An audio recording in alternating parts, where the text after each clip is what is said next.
Try to recall what you were thinking during this scene right at this moment. For me, personally, I don't believe I could really think at all. Plot twists in shows like these aren't uncommon. In fact, it's almost a necessity to contain one in order to live up to standards of other shows in the same medium. So what makes this one so much different? Well, there's a lot more concerning a plot twist than what it simply does to affect the storyline it's involved in. The potency in this twist stems from much more than just this scene alone, and extends to the overarching concept of why Attack on Titan is so effective in pulling their viewers in. In this video, I'll be going over Season 2's main plot twist in Attack on Titan, showing the deep list of contributing factors that go into making this scene and others throughout the show like it so great.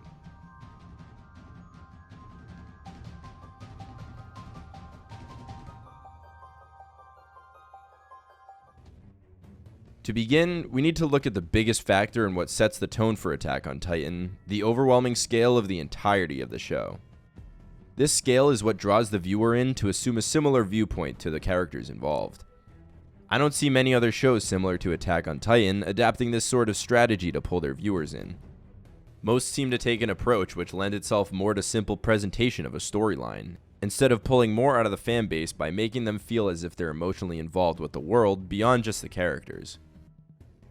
Watching Attack on Titan, you almost feel like a scout yourself, much less in the utilizing sick ODM gear kind of way, and more in the feeling absolutely horrified at the concept of being an ant in such a brutal world kind of way.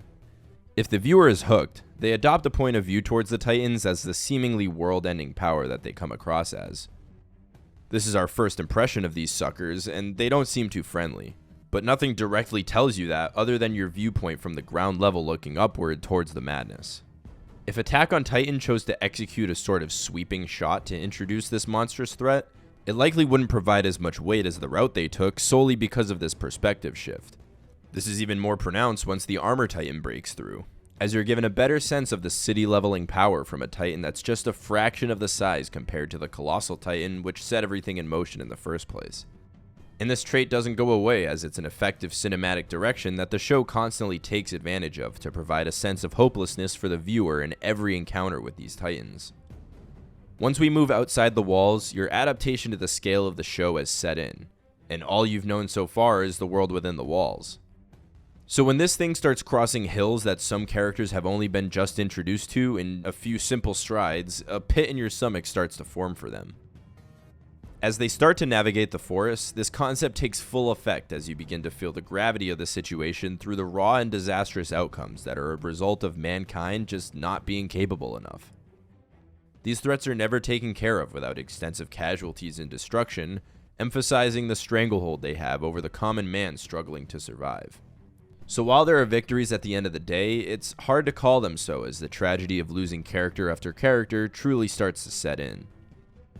Once we get to the climactic moment of confronting Annie within the walls and exposing her as the female Titan, this feels like the most dangerous instance of conflict as it's combining the threat to the inner walls we saw earlier in the season with the overwhelming destructive power we saw beyond the walls later in the season. And placing Eren, Armin, and Mikasa in the tunnels below the city was a masterful execution towards maintaining the threatening scale that carried the substance of the Titans. Fast forward to Season 2, when the scouts are theorizing how there are Titans running rampant within an unbreached wall Rose. It's impossible to figure out for yourself as you've always known that the only way for them to gain entry is through destroying the wall at the ground level like they did in Season 1. Not only are you introduced to this new concept of Titans within unbreached walls, you get a front row seat to this. Everything is starting to compile into a big mess of never quite feeling settled. And after the culprit of Season 1 was finally exposed, you started to only feel a resemblance of safety in the comfort of the group of scouts, now that things seem as normal now that Annie is no longer among them. As more and more threats stacked up against the scouts, each individual character began to show signs of cracking underneath the pressure, and it really established a connection to their struggles.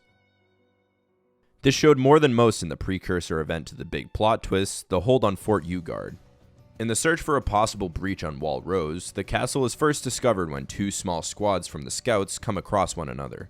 This is initially a sense of relief for the viewer as the other group consists of 4 senior members, but that relief is quick to disappear.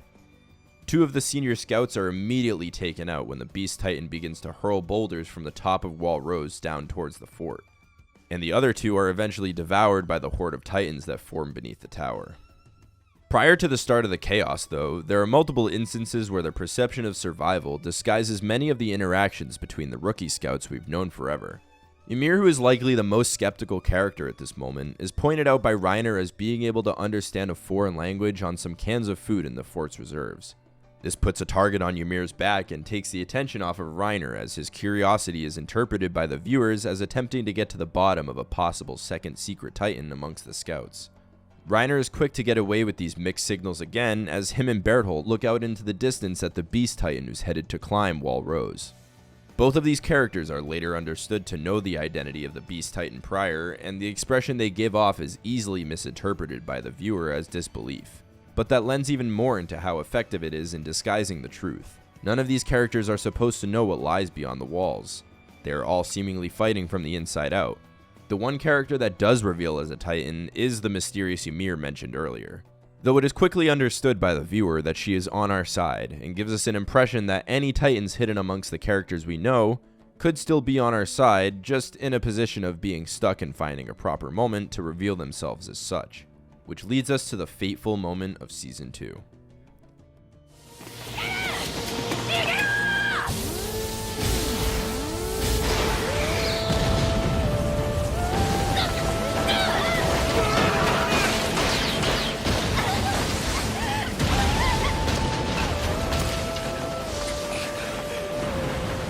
After recalling all of these events, I'll ask you again, what were you thinking at this moment? I was watching this scene with a seasoned viewer for a friend, and he felt it necessary to ask if I even understood what was just said.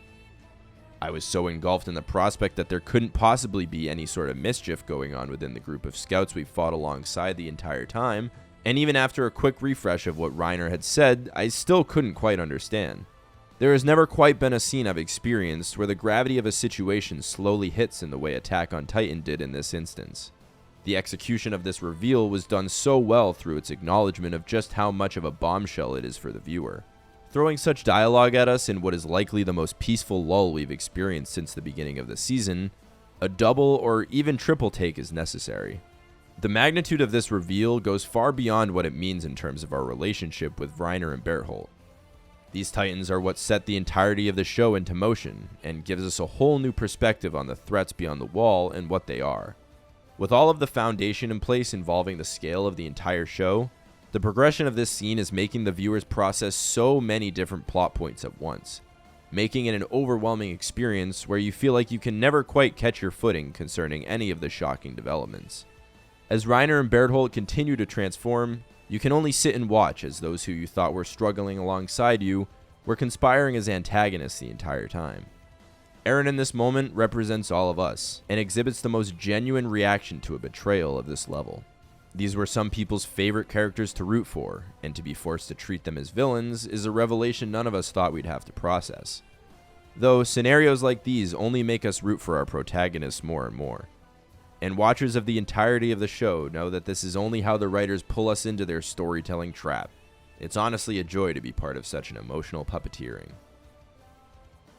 If you enjoyed this video, please check out the rest of my channel, and consider leaving a like and subscribing, as it really helps me out. Thank you.